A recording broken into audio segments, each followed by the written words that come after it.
Hello and जय हिंद दोस्तों। आप सभी जो भी एनडी की तैयारी कर रहे हैं उन सब के लिए ये बहुत ही इंपॉर्टेंट सीरीज चल रही है। जैसा कि मैंने पहले ही बताया हुआ है, हम पेपर को डिस्कस करते हैं कि इसमें कौन से क्वेश्चंस पहले करने हैं, कौन से क्वेश्चंस बाद में करने हैं और ऑप्शंस कैसे एलिमिनेट करना है, कम से कम टाइम में कैसे सॉल्व करना है, पूरी कैलकुलेशन नहीं करनी होती है।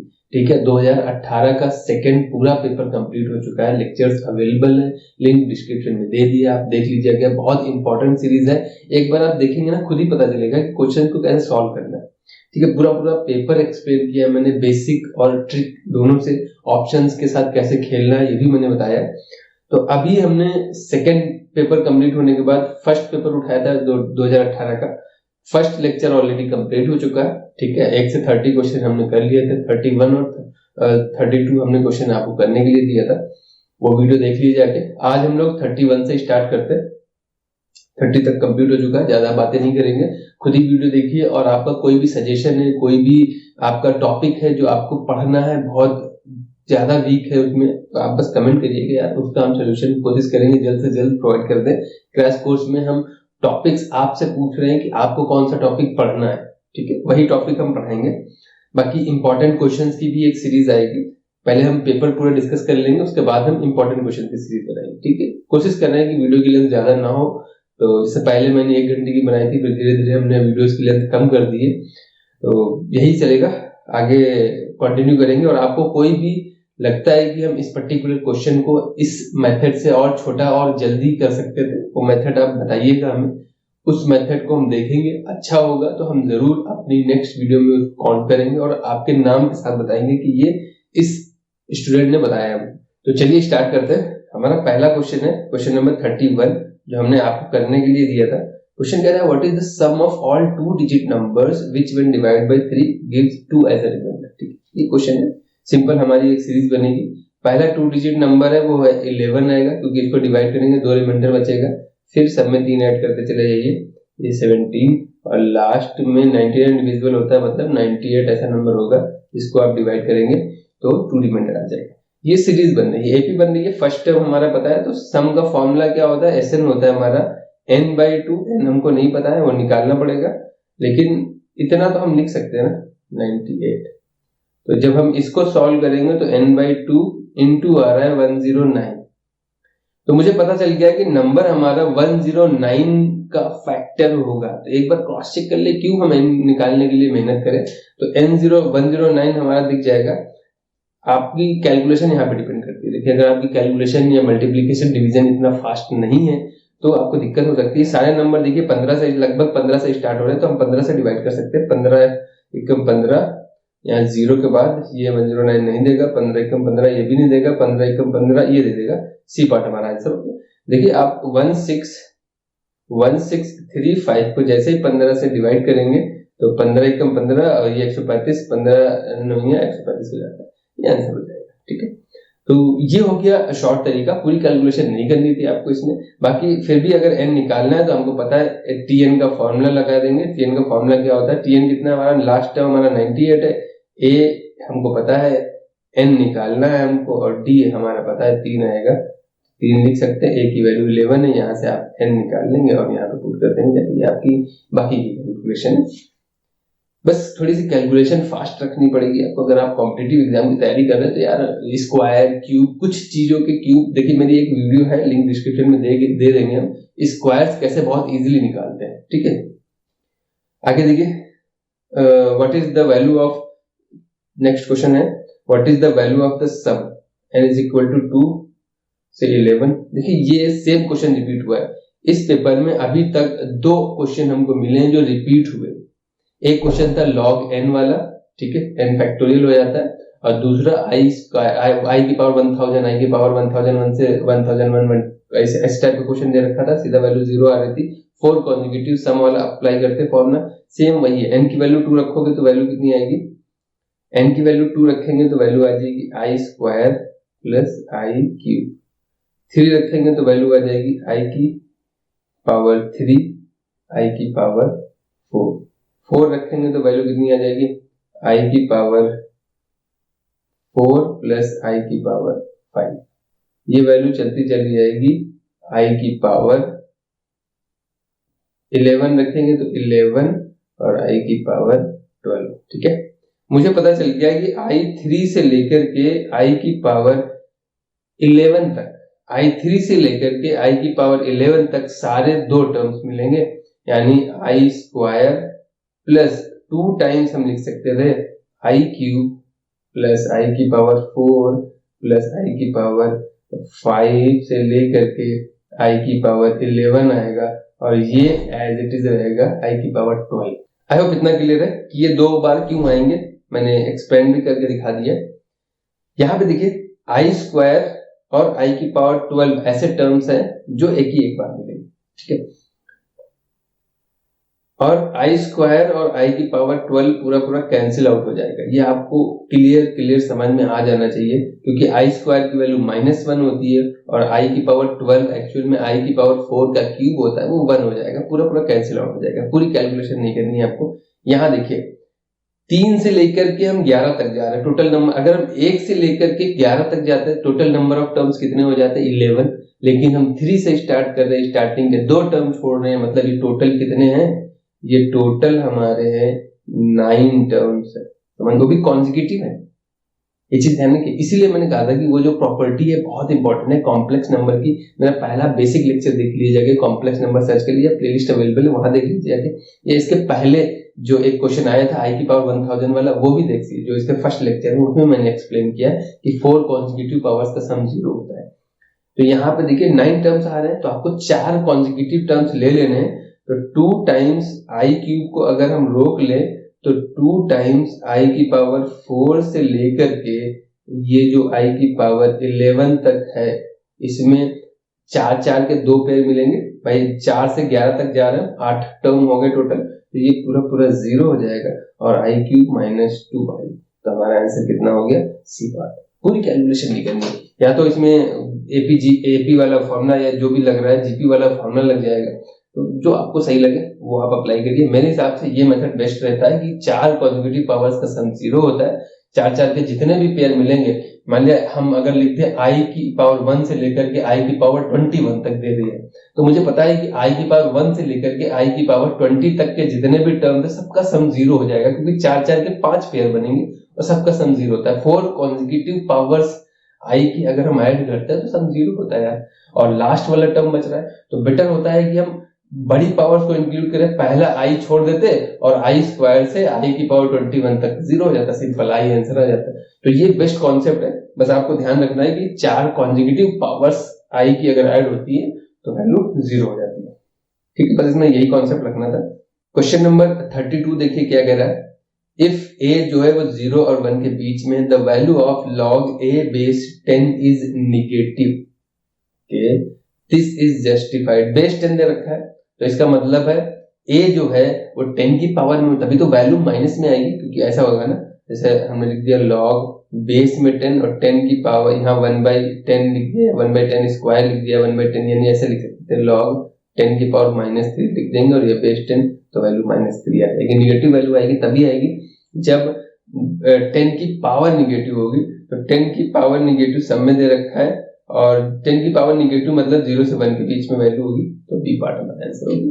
क्वेश्चन नंबर 36 देखिए क्या कह रहा है, if sin x is equal to 1/√5, sin y is equal to 1/√10 और x की वैल्यू 90, 0 से 90 के बीच में फर्स्ट क्वाड्रेंट की, और y भी हमारा फर्स्ट क्वाड्रेंट में, then x plus y is equal to, x plus y निकालना है, यानी कि हमें sin x प्लस y निकालना है, तो sin इनवर्स निकाल लेंगे, तो x प्लस y एंगल निकालना है सिंपली, तो ये होता है sin x cos y plus cos x sin y। देखिए फॉर्मूला हमको पता है, ठीक है, अब बस हमको वैल्यूज रखनी है। sin x हमको पता है 1/√5 है, cos y निकल आएगा, sin y पता है तो cos y निकाल लेंगे, वैल्यू आ जाएगी 1 - 1/10 यानी 3/10 plus cos x, sin x पता है तो वैसे निकलेगा, यानी ये 2/√5 आ जाएगा, और ये वैल्यू आ जाएगी इनटू में 1/√10, यानी 5/√50 यानी 1/√2 यानी 5/4 इसका आंसर होगा। कोई डाउट है? ये कितना हो रहा था, ये 5/√50 हो रहा था, यानी ये 5/5√2 था, कैंसिल आउट हो गया, और 1/√2 π/4 की वैल्यू होती है, बस इतना करना था, और कुछ नहीं करना है इसमें। क्वेश्चन नंबर 33 देखिए क्या कह रहा है, the third term of GP यानी ए आर स्क्वायर, जिस नंबर का टर्म बोलते हैं उससे एक पावर कम होती है कि वो 3 दे रखा है। What is the product of first 5 terms, ये मिडिल टर्म है यानी सबका उतनी पावर हो जाएगी। कैसे, A R square A R cube A R की पावर 4, तो वैल्यू आ जाएगी 3 की पावर 5 यानी 343। सिंपल इनका जब मल्टीप्लाई करा दोगे देखो ये ए आर स्क्वायर का 5 पावर आएगी तो वो 3 की पावर 5 कर देंगे, कुछ नहीं करेंगे आज।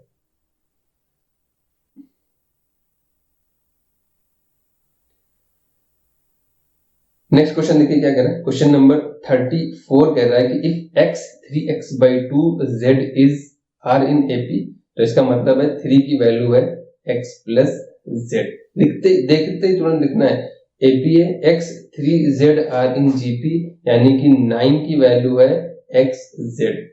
Then which of the following will be in HP, HP में होने की एचपी की कंडीशन क्या हो जाती है, 2 times xz upon x plus z होता है, तो ये 6 वैल्यू आनी चाहिए बीच में, ये पार्ट हो जाएगा हमारा आंसर। ठीक है, क्लियर है ना, इतना तो क्लियर हो गया। 2 टाइम्स ऊपर 9 लिखेंगे नीचे 3 लिखेंगे तो ये 3 आ रहा है यानी ओवरऑल मीन 6 आना चाहिए, वो ए पार्ट में दे रखा है, ये इतना क्लियर होना चाहिए था। और वैसे भी 3 दे रहा है तो हमारा एचपी जो है वो भी 3 का फैक्टर होना चाहिए था, वो एक ही पार्ट में दे रखा था। आप ऐसे भी चेक कर सकते थे, क्रॉस चेक कर सकते थे, ऑप्शन एलिमिनेट कर सकते थे, कभी बहुत कम टाइम बचा हो तो हम ऐसे भी तुक्का लगा सकते थे कि हाँ देखिए एपी भी हमारा 3 का फैक्टर है और जीपी भी हमारा 3 का फैक्टर है, तो एचपी आएगा वो भी 3 का ही फैक्टर होगा। ठीक है, उसका उल्टा होता है एपी का, तो यहाँ से भी हम मार सकते थे। एक ही ऑप्शन दे रखा है, ऑप्शन में अगर मोर देन 1 फैक्टर होते हैं तो 3 के मल्टीपल होते हैं, तो हमें ये बेसिक प्रोसेस अप्लाई करना पड़ता है। अभी देखिए what is the value of this equal to, अच्छा तो यहाँ पे sine C minus sine D और cos C plus cos D का फॉर्मूला अप्लाई करेंगे तो ऊपर हो जाएगा 2 cos c plus D by 2 cos 4x आएगा और sin x आ जाएगा, नीचे cos वाला कैंसिल हो जाएगा, tan x हो जाएगी। कुछ नहीं करना है, तो मन में भी कैलकुलेशन कर सकते थे। कैसे किया, cos c minus cos d, जब माइनस आता है तो cos पहले आता है यानी2 cos, इनको ऐड करेंगे 8 उसका हाफ कर देंगे 4 बचेगा, इंटू इनको सब्ट्रैक्ट करेंगे 2 उसका हाफ कर देंगे तो सिंपली sin x बचेगा। cos वाले में cos आता है तो यहाँ पे 2 टाइम्स इनको ऐड करके हाफ कर देंगे तो 4x आ जाएगा cos, और cos सब्ट्रैक्ट करके हाफ कर देंगे तो ये पूरा कैंसिल हो जाता है, tan x वैल्यू आ जाती है। ये आप कर सकते हैं, सिर्फ फॉर्मूला अप्लाई हो रहा है, कुछ नहीं हो रहा है।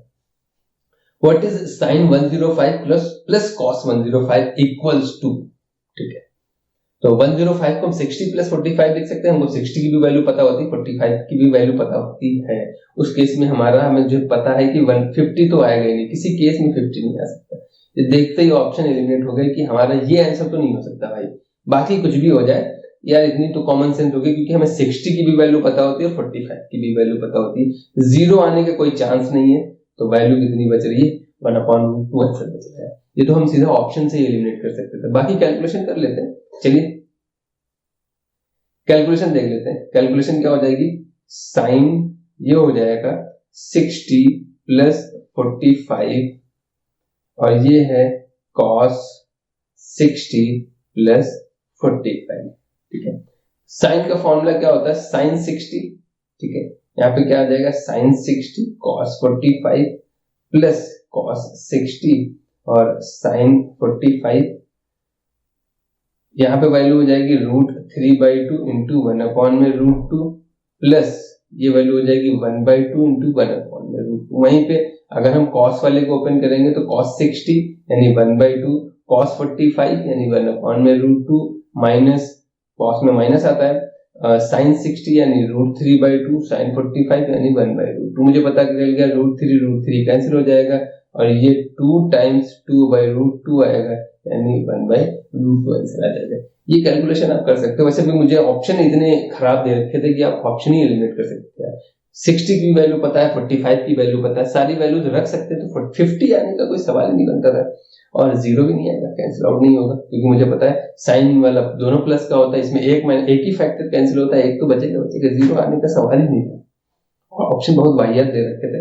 अगला क्वेश्चन देखिए क्या कह रहा है, क्वेश्चन नंबर 41 क्या कह रहा है, if x minus y and x plus y are the angles of a triangle, ठीक है, not an equilateral triangle, ठीक है, such that tan x minus y, tan x and tan x plus y are in GP में है, तो यानी कि tan square x की वैल्यू हो जाएगी tan x minus y into tan x plus y.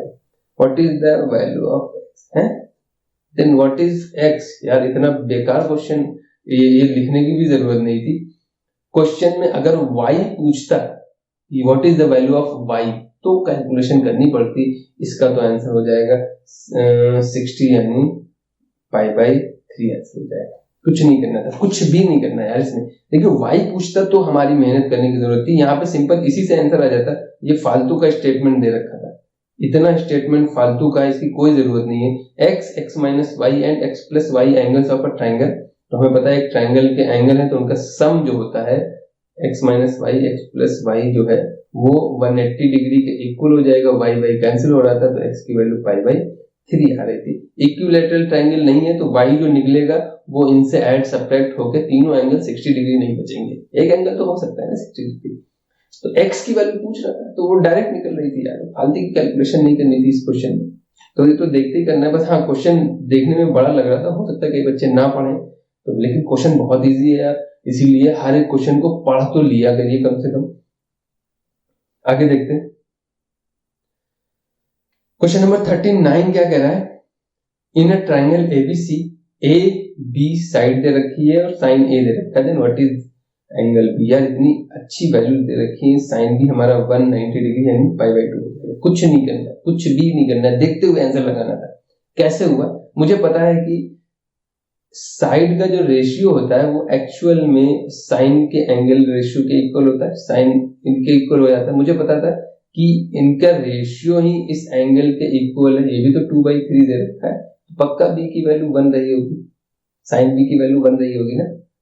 ये देखिए ना भाई, ए की वैल्यू 2 दे रखी है, बी की वैल्यू 3 दे रखी है, ये इनको डिवाइड करेंगे 2/3, वही साइन ए के इक्वल है, और साइन ए अपॉन साइन बी भी होता है, मतलब साइन बी 1 रहा होगा, साइन बी 1 है मतलब बी की वैल्यू 90 डिग्री आती है। कोई कैलकुलेशन नहीं, लिखना भी नहीं था इस क्वेश्चन में, इतने इजी ऑफ वो नंबर दे रखे थे कि 2/3 साइड का रेशियो है, यहाँ पे भी 2/3 और नीचे साइन बी दे रखा है, सिंपल साइन बी 1 होगा यानी कि बी की वैल्यू 90 डिग्री। खत्म क्वेश्चन।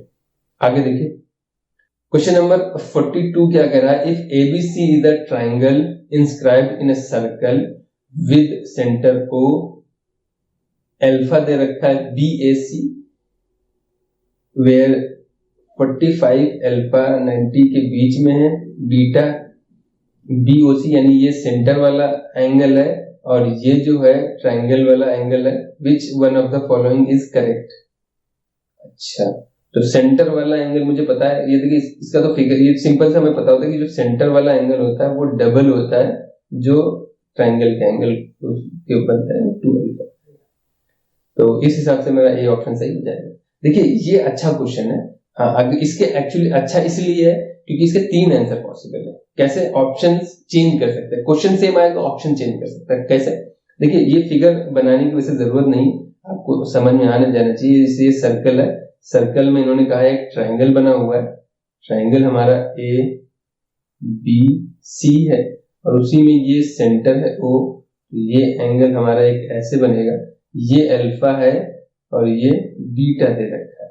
तो मुझे पता है सेंटर वाला एंगल डबल होता है वर्टेक्स के एंगल का, तो ये वही हमने लिख दिया।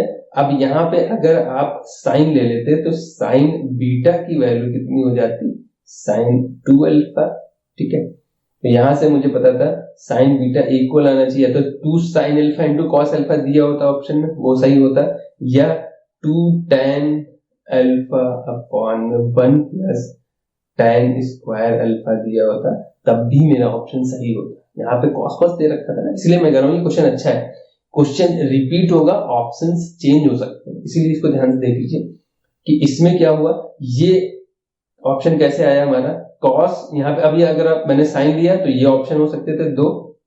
ठीक है, इसकी यही फॉर्म साइन 2 थीटा का फॉर्मूला ये भी होता है, और इसको भी ओपन करके लिख सकते थे 2 sin theta into cos theta वाला फॉर्मूला अप्लाई कर सकते थे, या tan वाला अप्लाई कर दे। ऑप्शन ये दिया होता तो ये भी सही हो सकता था। अगर हम कॉस लेते तो ये फॉर्मूला आ जाता, cos beta is equal to cos 2 alpha, cos 2 alpha का ये फॉर्मूला लिखा हुआ है, 1 minus tan square theta upon 1 plus tan square. ये cos 2 थीटा का एक फॉर्मूला होता है ना, तो cos लेते तो cos वाला ऑप्शन दे रखा है।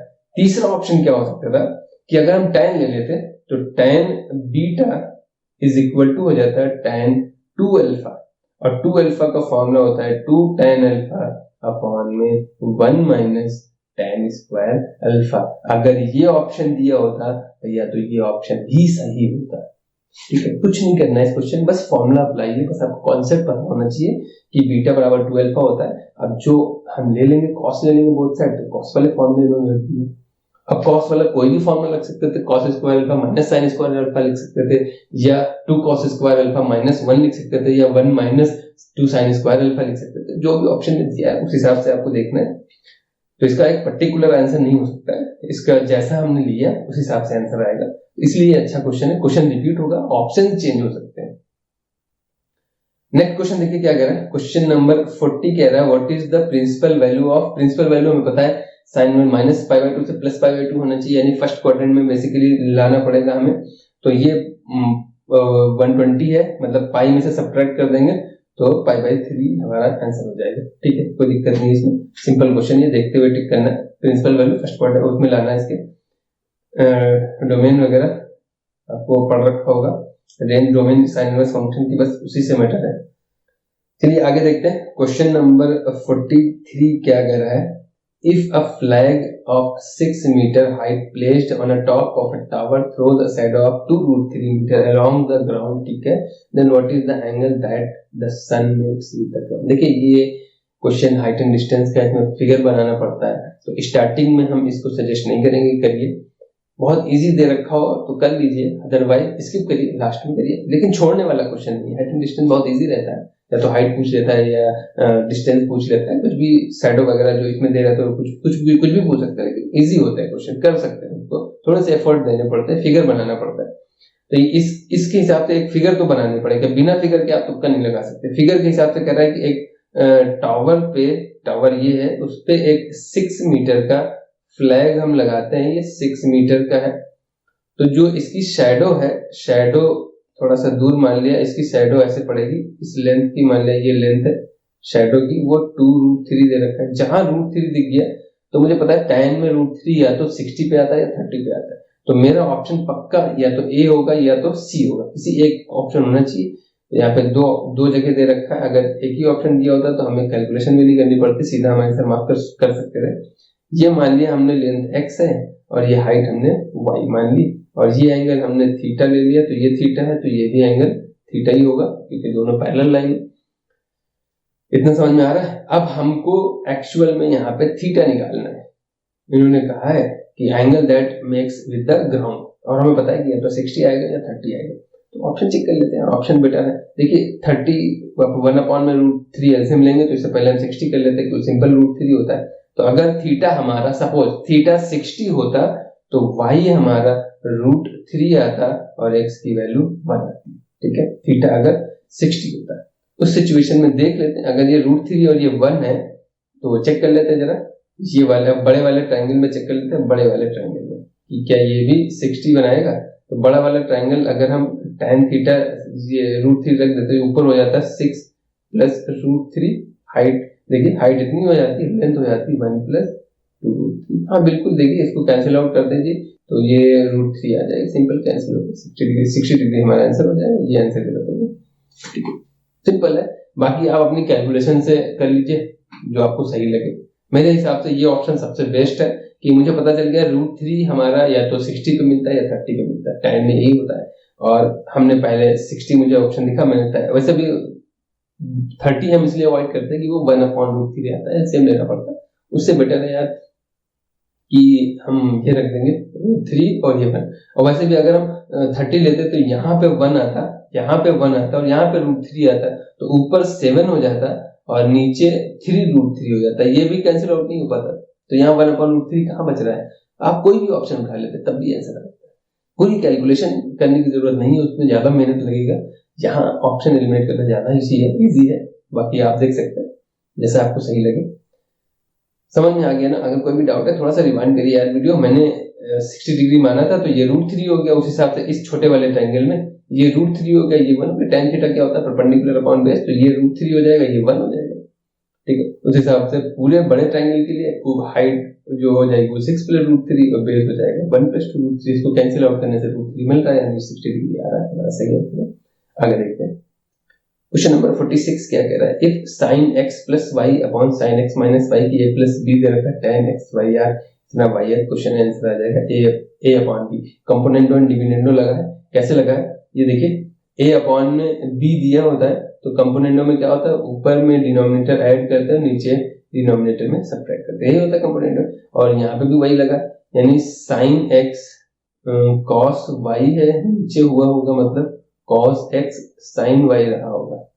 तो अब ये a अपॉन में b दे रहा होगा। अब अगर आप कंपोनेंट और डिविडेंडो लगाएंगे तो ऊपर ये माइनस हो जाएगा, यानी हो जाएगा sin x cos y minus cos x sin y, और नीचे हो जाएगा sin x cos y, ऊपर प्लस हो जाएगा, नीचे माइनस हो जाएगा cos x sin y, और ये हो जाएगा a + b अपॉन में a - b।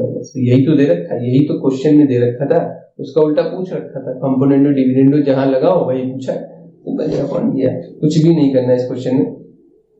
अगला क्वेश्चन देखिए क्या है, 44 number question, what is tan inverse. ये तो बहुत इजी क्वेश्चन है, ये आप कर सकते हो सिंपल। tan इनवर्स या 1/4 + 3/5 अपॉन में 1 - 1/4 × 3/5। तो ऊपर हो जाएगा 17/20 और 20 - 3 17/20 वैल्यू 1 बनाएगा 5/4 आंसर हो जाएगा। कुछ नहीं करना है, थोड़ी सी कैलकुलेशन है, ये आप माइंड भी कर सकते थे, लेकिन हाँ इतनी तो आपको लिखनी पड़ेगी। बहुत कम पेन पेपर यूज करिए तो उससे टाइम बचता है हमारा। यहाँ पे हमने देखिए ऐसे मिल लिया 5 + 12 17/20 नीचे आएगा, और यहाँ पे आ जाएगा 20 में से 3 गए 17/20, पूरा कैंसिल होकर 1 बचेगा और वो 5/4 पे आता है। ये इतनी कैलकुलेशन आप कर सकते हैं। नेक्स्ट क्वेश्चन देखिए क्या कह रहा है, क्वेश्चन नंबर 47 क्या कह रहा है, if sin alpha + sin beta, sin alpha + sin beta 0 है और cos अल्फा + cos बीटा भी 0 है, वेयर अल्फा बड़ा है बीटा से और ये 0 से 360 के बीच में, then which one of the following is correct. Okay, sine और बीटा में रिलेशन बताना है। पहली बात यहां से मुझे पता चला कि sin अल्फा + sin बीटा की वैल्यू क्या है, 0 है। तो यहां से मुझे पता चल गया कि अल्फा और बीटा, पहली बात देखिए,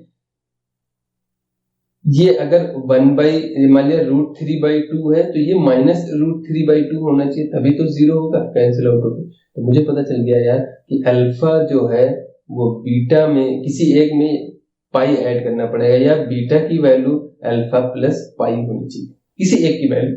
तो मुझे पता है साइन फर्स्ट क्वाड्रेंट में और सेकंड क्वाड्रेंट में पॉजिटिव होता है। तो अगर फर्स्ट क्वाड्रेंट माने sin 60 की वैल्यू और sin 120 की वैल्यू कैंसिल आउट तो नहीं होंगे, लेकिन sin 60 की वैल्यू और उधर अगर हम थर्ड क्वाड्रेंट में चले जाते हैं तो निगेटिव हो जाता है, तभी एक ही केस पॉसिबल है। कॉस में भी यही हो जाएगा, ठीक है, क्योंकि कॉस फर्स्ट में पॉजिटिव होता है, थर्ड में निगेटिव हो जाएगा, कैंसिल आउट हो जाएगा।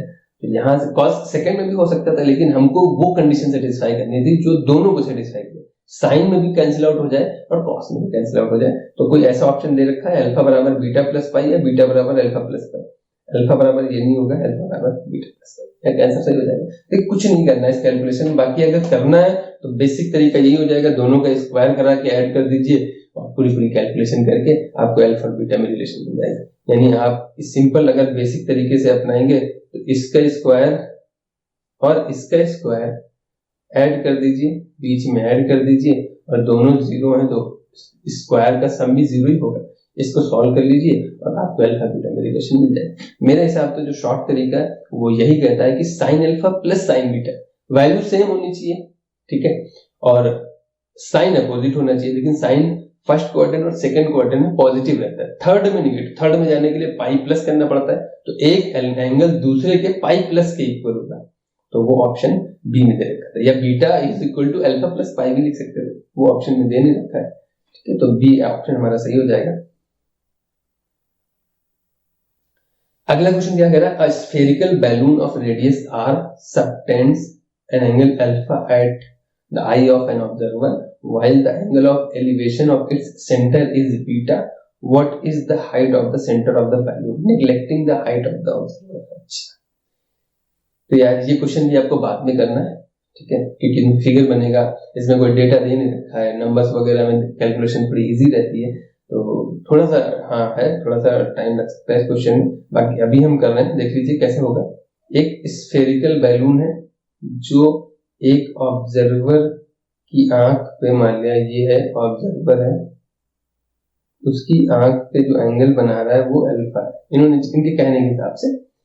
बाकी एलिवेशन एंगल जो दे रखा है सेंटर का, ये सेंटर है, मान लिया ये हाइट है, ये एक्स डिस्टेंस है, तो ये आंख है इसकी, इस आंख से इसका जो एलिवेशन एंगल है ये बीटा दे रखा है, और आपसे ये एच पूछा है, एच की वैल्यू कितनी आएगी। क्वेश्चन समझ में आ गया। तो ये अल्फा है, तो ये क्योंकि ये रेडियस है, ये आर इसके परपेंडिकुलर हो जाएगा, और ये हमारी वैल्यू है, ओ सेंटर है, ये बीच की लाइन है, सेंटर से मीट हो रही, तो ये इक्वली डिवाइड होगा, तो ये एंगल हो जाएगा अल्फा बाई 2, ठीक है। तो यहां से आपको निकालना है, एच की वैल्यू निकाल लेनी, तो मुझे पता चल गया अल्फा बाई 2 आएगा एंगल में, और बीटा आएगा, तो अल्फा बाई 2 हाँ इसमें आ सकता है, बीटा आ सकता है, अल्फा बाई 4 तो नहीं आएगा, बीटा बाई 2 भी नहीं आएगा, पर बीटा एक ही ऑप्शन हो रहा है, ऑप्शन एलिमिनेट कर सकते हैं बहुत इजीली। बाकी अगर आप कैलकुलेशन करनी है ओ ए बी सी वाली, तो पहले आप ट्राइंगल ले लीजिए ओ ए बी, ये राइट एंगल ट्राइंगल है, तो इससे आपको साइन अल्फा बाई 2 निकाल लीजिए, इस वाले ट्राइंगल से ओ ए, ये जो ट्राइंगल बन रहा है, और फिर ये बड़ा ट्राइंगल, ट्राइंगल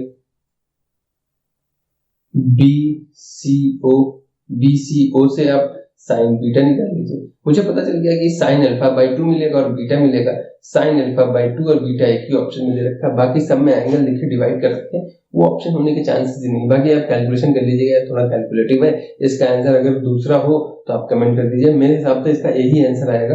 आपको देखिए यहाँ से ये वैल्यू जो है, आपको मान लीजिए ये डिस्टेंस ओ भी रखिएगा, कोई दिक्कत नहीं, ओ भी एलिमिनेट कर लीजिएगा, एच की वैल्यू निकल आएगी, ठीक है, ये आप कर लीजिएगा, आ जाएगा हमारा। 48 नंबर क्वेश्चन देखिएगा, suppose cos A is given if only one value of cos A is possible then A must be।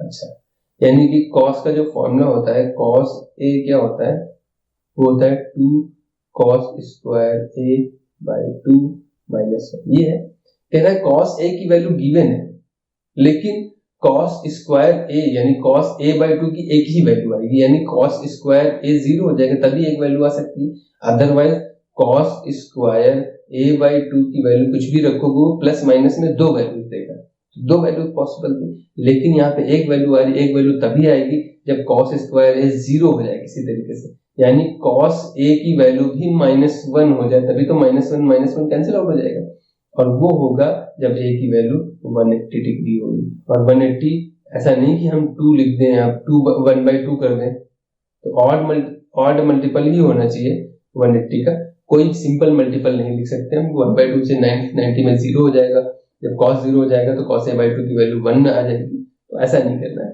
हमें। यहाँ से दिख रहा था कि cos A जो दे रखा था वो 2 cos स्क्वायर A/2 -1 है, ये भी -1 हो तभी ये कैंसिल आउट हो जाएगा, कहीं ऐसा ना हो ये 0 हो जाए तो इसकी वैल्यू डिफरेंट आ जाएगी, तो दो वैल्यूज पॉसिबल हो जाएंगी, एक वैल्यू तभी पॉसिबल होगी जब ये जो है हमारा 0 के इक्वल हो जाए, इसका मतलब ये -1 कैंसिल होना चाहिए, ये -1 और ये -1 तभी कैंसिल होगा जब इसकी वैल्यू -1 होगी, यानी इसकी वैल्यू 180 डिग्री होनी चाहिए, 180 एंगल रहना चाहिए, ऑड मल्टीपल होना चाहिए, इसका मतलब है इवन करा देंगे तो 360 हो जाएगा, इसलिए इवन मल्टीपल नहीं होगा, या सिंपल मल्टीपल नहीं होगा, ऑड मल्टीपल होना चाहिए, तो सी ऑप्शन से हो जाएगा इसका। कोई भी डाउट है यार थोड़ा सा रिमाइंड कर लीजिएगा वीडियो को, और वीडियो अच्छी लगी तो लाइक शेयर सब्सक्राइब बनता है यार, इतनी तो मेहनत हम कर ही रहे हैं आपके लिए। आगे देखिए क्वेश्चन क्या कह रहा है, क्वेश्चन नंबर 49 कह रहा है if cos alpha plus cos beta plus cos gamma is equal to 0 और अल्फा की वैल्यू 0 से 90 डिग्री में, बीटा और गामा भी 0 से 90 के बीच में 90 लेना है, then what is the value of sin alpha sin beta sin gamma. तो बहुत ही वाहियात क्वेश्चन है, 3 आंसर हो जाएगा। मुझे पता है कि cos alpha, cos beta, cos gamma तभी 0 हो सकते हैं जब अल्फा, बीटा और गामा की वैल्यू पाई/2 हो जाए, तभी 0 हो जाएंगे। उस सिचुएशन में sin 90, ये भी sin 90, sin 90, 1 + 1 + 1 3 वैल्यू आ जाएगी। इस टाइप के क्वेश्चन कर रखे होंगे यार, इस टाइप के क्वेश्चन रटे होते हैं। वेक्टर में भी एक आइडेंटिटी है इस टाइप की, तो ये पता है कि तीनों वैल्यू 0 कब होंगी। जैसे sin alpha plus sin beta plus sin gamma की वैल्यू 3 दे देता, तो मुझे पता है ये एक सिचुएशन हो सकता है जब तीनों वैल्यू होंगे, तभी 1 1 1 ऐड 3 देगा। उल्टा भी दे सकता था, तो आपको अंडरस्टूड होना चाहिए।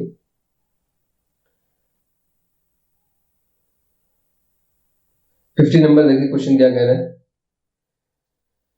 The maximum value of this x की वैल्यू 0 से π/2, मैक्सिमम वैल्यू के लिए हमें इनके कोफिशिएंट्स का स्क्वायर करके ऐड करना पड़ता, तो ये √2 आ जाएगा बाहर और अंदर 1/√2 और ये sin x plus π/5 plus 1/√2 cos x plus π/5 और ये हो जाएगा √2 बाहर है, ये हो जाएगा sin, ये π/4 होता है, sin cos दोनों के लिए सेम होता है, तो sin theta sin x cos π/4 plus cos x sin π/4, ये फॉर्मूला बन जाएगा sin a प्लस b का।